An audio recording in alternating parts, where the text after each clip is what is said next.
Haleluya. Ada 4 hal yang perlu diketahui orang percaya sebagai dasar iman. Yesus Pencipta, Yesus Penebus, Yesus Hakim, dan Yesus Penguasa yang abadi.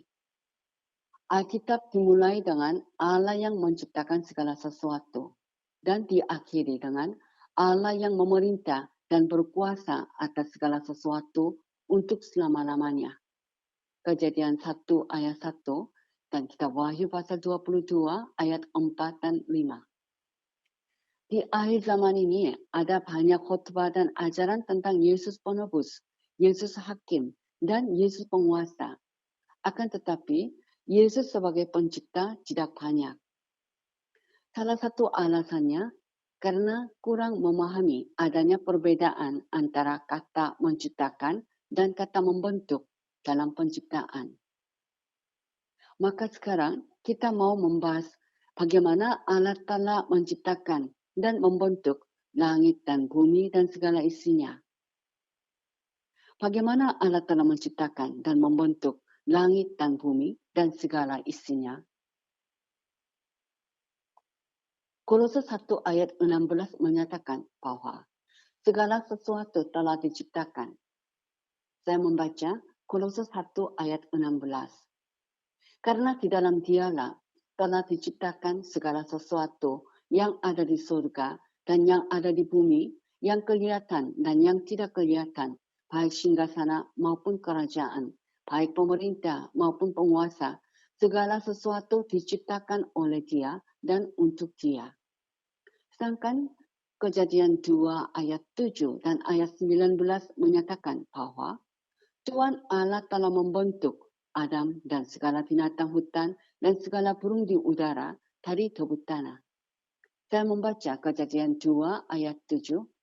Ketika itulah Tuhan Allah membentuk manusia itu dari debu tanah dan menghembuskan nafas hidup ke dalam hidungnya. Demikianlah manusia itu menjadi makhluk yang hidup. Kejadian 2 ayat 19.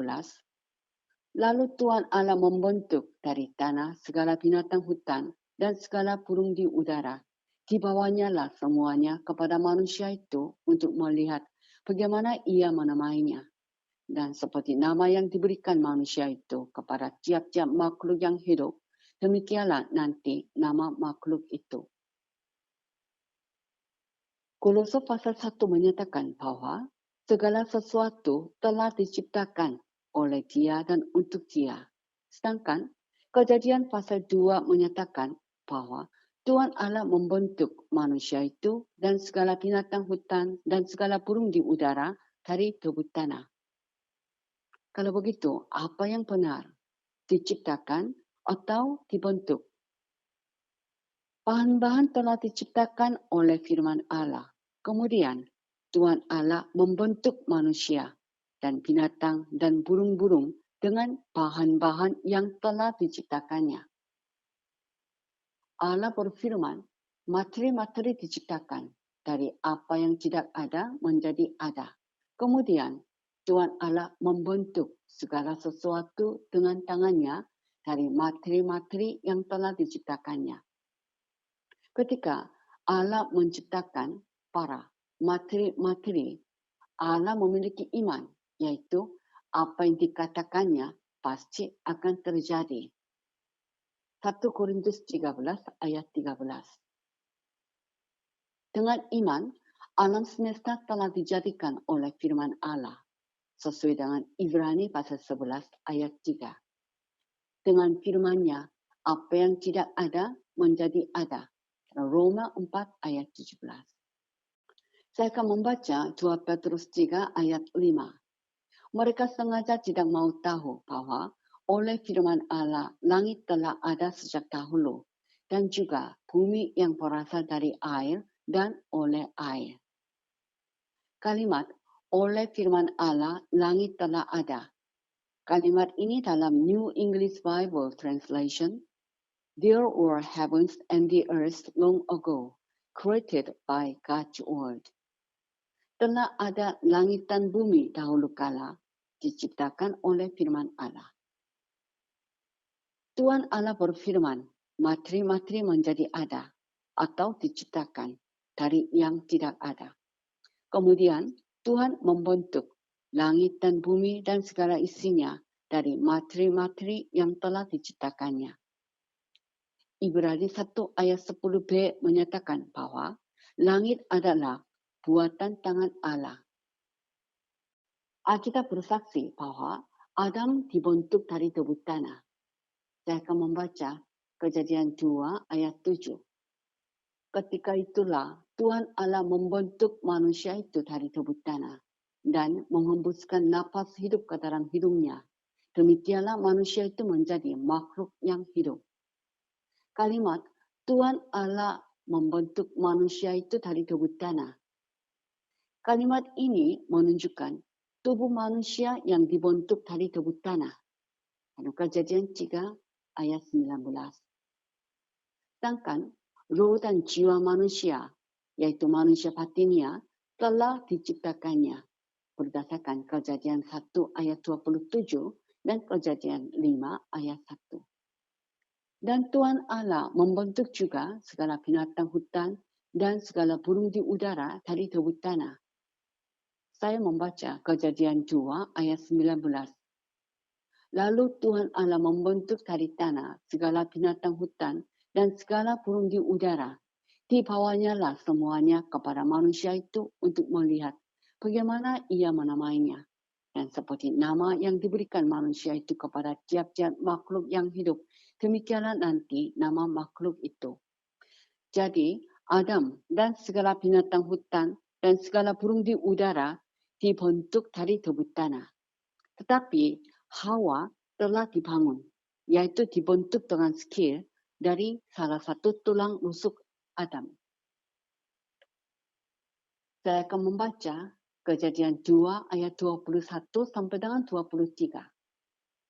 Lalu Tuhan Allah membuat manusia itu tidur nyenyak. Ketika ia tidur, Tuhan Allah mengambil salah satu rusuk daripadanya, lalu menutup tempat itu dengan daging. Dan dari rusuk yang diambil Tuhan Allah dari manusia itu, dibangunnyalah seorang perempuan. Lalu dibawanya kepada manusia itu. Lalu berkatalah manusia itu, inilah dia, tulang dari tulangku dan daging dari dagingku. Ia akan dinamai perempuan, sebab ia diambil dari laki-laki. Frasa salah satu rusuk daripadanya. Kata rusuk dalam bahasa Ibrani, selah, yang berarti tulang rusuk.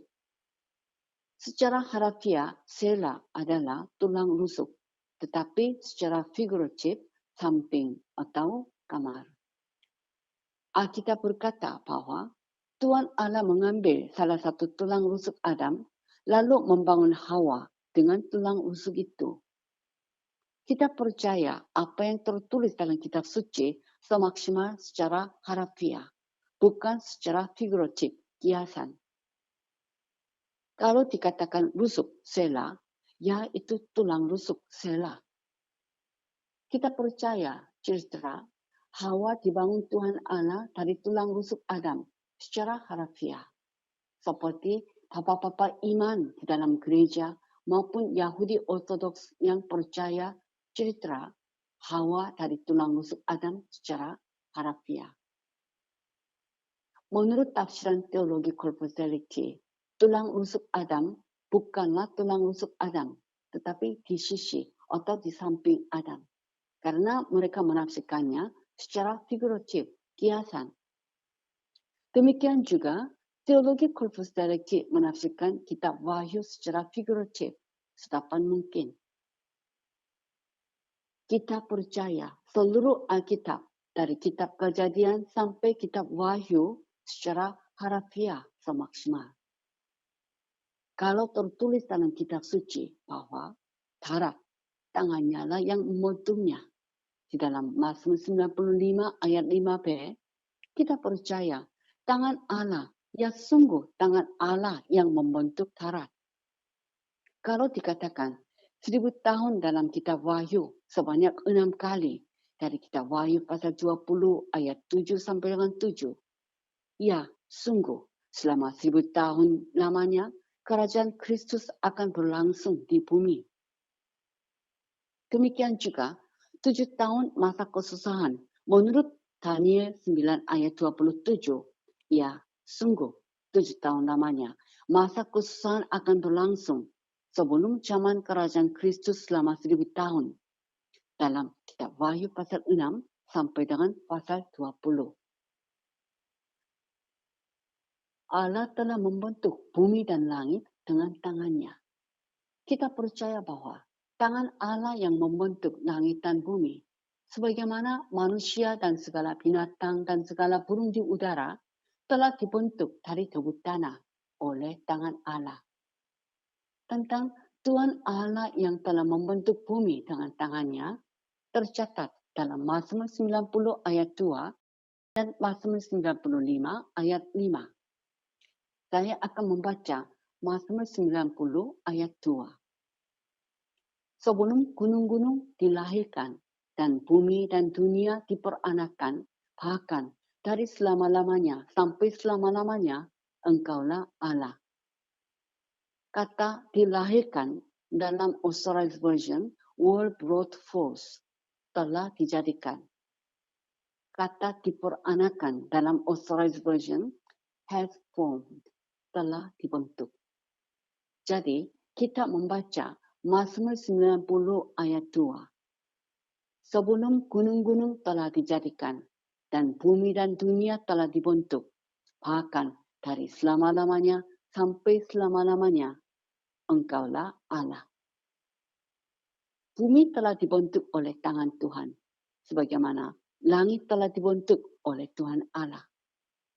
Saya membaca Mazmur 95 ayat 5. Kepunyaannya lah laut, dialah yang menjadikannya, dan darat, tangannya lah yang membentuknya. Darat, tangannya lah yang membentuknya. Sebagaimana semua makhluk yang hidup di bumi dibentuk oleh tangan Tuhan dengan bahan-bahan yang telah diciptakan oleh Tuhan. Dengan tangan Allah, Allah membentuk langit-langit. Mazmur pasal 8 ayat 4, pasal 19 ayat 2, pasal 102 ayat 26, Yesaya pasal 45 ayat 12, pasal 48 ayat 13. Saya membaca Mazmur 8 ayat 4. Jika aku melihat langitmu, buatan jarimu, bulan dan bintang-bintang yang kau tempatkan. Kata jarimu dalam Authorized Version, thy fingers, jari-jarimu. Maka Mazmur 8 ayat 4a dapat dibaca. Jika aku melihat langitmu, buatan jari-jarimu. Jari-jari Allah mengartikan tangan Allah secara harafiah. Sedangkan jari Allah, the finger of God, mengartikan kuasa. Seperti yang dikatakan di dalam Keluaran 8 ayat 19 dan Lukas 11 ayat 20. Saya membaca Lukas 11 ayat 20. Tetapi jika aku mengusir setan dengan kuasa Allah, maka sesungguhnya kerajaan Allah telah datang kepadamu. Kata kuasa Allah dalam Authorized Version, the finger of God, jari Allah. Akan tetapi, jari-jari bentuk jamak mengartikan tangan, seperti jari-jarimu, thy fingers. Mazmur 8 ayat 3a dalam Authorized Version. Saya akan membaca Mazmur 8 ayat 7. Engkau membuat dia berkuasa atas buatan tanganmu. Segala-galanya telah kau letakkan di bawah kakinya. Kata buatan tanganmu menunjukkan bukan hanya binatang-binatang dan burung-burung saja, tetapi juga matahari, bulan, bintang-bintang, serta planet-planet. Saya membaca Ayub 26 ayat 13. Oleh nafasnya langit menjadi cerah, tangannya menembus ular yang tangkas. Saya akan membaca Ayub 26 ayat 13 dalam Young's Literal Translation. By his spirit the heavens he beautified, formed as his hand the flying serpent. Oleh rohnya, langit-langit dipercantikkan atau dihiasinya. Tangannya telah membentuk ular yang melarikan diri. Ular yang melarikan diri barangkali menunjukkan konstelasi ular atau konstelasi naga. Jadi, Ayub 26 ayat 13 dapat dibaca, oleh rohnya, langit-langit telah dipercantikannya, tangannya telah membentuk konstelasi ular atau konstelasi naga. Allah membentuk segala sesuatu dengan tangannya. Saya membaca Amsal 26 ayat 10a dalam Authorized Version. The great God that formed all things. Allah yang besar telah membentuk segala sesuatu. Allah telah membentuk segala sesuatu, termasuk terang dan gelap. Tentang terang dan gelap dibentuk oleh tangan Allah, saya akan membaca Yesaya 45 ayat 7. Yang menjadikan terang dan menciptakan gelap, yang menjadikan nasib mujur dan menciptakan nasib malang. Akulah Tuhan yang membuat semuanya ini. Frasa yang menjadikan terang. Dalam Authorized Version, I form the light. Aku membentuk terang. Jadi Allah telah membentuk terang dan gelap, sebagaimana Allah telah membentuk langit dan bumi dengan tangannya. Elohim telah menciptakan langit dan bumi, termasuk segala yang ada di dalamnya, bahkan terang dan gelap pun diciptakan, serta dibentuk tangan Allah. Saya membaca Kejadian 1 ayat 1, pada mulanya Allah menciptakan langit dan bumi. Kejadian 1 ayat 2a menunjukkan hukuman atas bumi ini dengan kegelapan dan air bah oleh karena dosa Lucifer serta pra-Adam, yaitu manusia sebelum Adam. Saya akan membaca Kejadian 1 ayat 2a. Bumi belum berbentuk dan kosong. Gelap gulita menutupi samudera raya.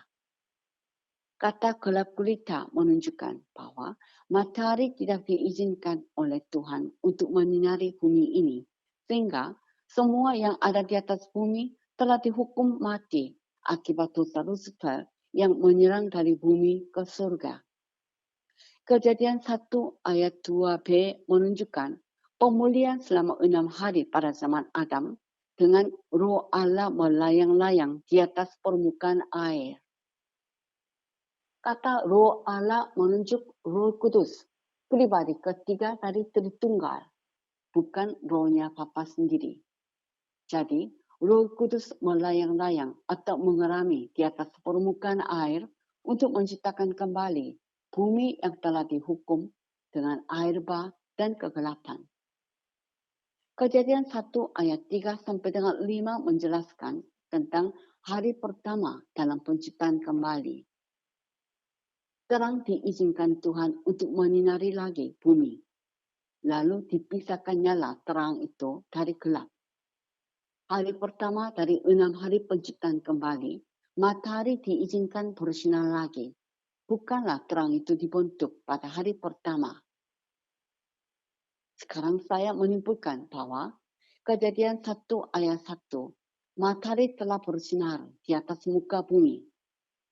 Kejadian 1 ayat 2, matahari tidak diizinkan bersinar di atas muka bumi oleh karena dosa Lucifer. Kejadian 1 ayat 3, matahari diizinkan bersinar lagi dalam pemulihan selama 6 hari pada zaman Adam. Jadi, Allah telah menciptakan bahan-bahan dengan firman Allah. Kemudian, Allah membentuk dengan tangannya segala sesuatu termasuk terang dan gelap dengan bahan-bahan yang telah diciptakannya. Oleh mulut Allah diciptakan bahan-bahan. Oleh tangan Allah, segala sesuatu dibentuk dengan bahan-bahan yang telah diciptakannya. Sekali lagi, Oleh mulut Allah diciptakan bahan-bahan. Oleh tangan Allah, segala sesuatu dibentuk dengan bahan-bahan yang telah diciptakannya. Sesuai dengan Proverbs 26 ayat 10a. The great God that formed all things. Allah yang besar telah membentuk segala sesuatu. Allah Bapa, kami berterima kasih. Kami mengerti ada perbedaan antara kata menciptakan dan kata membentuk dalam hal penciptaan. Dengan iman, Allah berfirman, bahan-bahan diciptakan. Kemudian Allah membentuk segala sesuatu dengan tangan Allah sendiri. Adam dan segala binatang di hutan dan segala burung di udara telah dibentuk dari debu tanah. Dan Hawa dibangun dari tulang rusuk Adam. Bapa, kami percaya Hawa dibangun dari tulang rusuk Adam. Seperti bapa-bapa iman di sepanjang gereja maupun Ortodoks Yahudi percaya. Akan tetapi, teologi korpus dialektik yang menafsirkan Alkitab secara kiasan menolak kebenaran ini dengan mengatakan Hawa bukan dari tulang rusuk Adam. Bapa, kami mau membaca Alkitab sebagai firman Allah dan menerimanya secara harafiah semaksimal mungkin. Bapa, kami mau mempertahankan iman kami, iman akan firman Tuhan, serta menerima firman Tuhan secara harafiah sedapat mungkin. Dalam nama Tuhan Yesus kami berdoa. Amin. Saya akan membawa sebuah lagu pujian. Come thou fount of every blessing, tune my heart to sing thy grace. Streams of mercy never ceasing, call for songs of loudest praise. Teach me some melodious sonnet, sung by flaming tongues above. Praise his name, high fixed upon it, name of God's redeeming love. Hitherto thy love has blessed me, thou hast brought me to this place, and I know thy hand will bring me safely home by thy good grace. Jesus sought me when a stranger, wandering from the fold of God. He to rescue me from danger, bought me with his precious blood. Oh, to grace, how great a debtor, daily I'm constrained to be. Let thy goodness, like a fetter, bind my wandering heart to thee. Prone to wander, Lord, I feel thee. Prone to lead the God I love. Here's my heart, Lord, take and seal it for thy cause above. Here's my heart, Lord, take and seal it for thy cause above. Amen.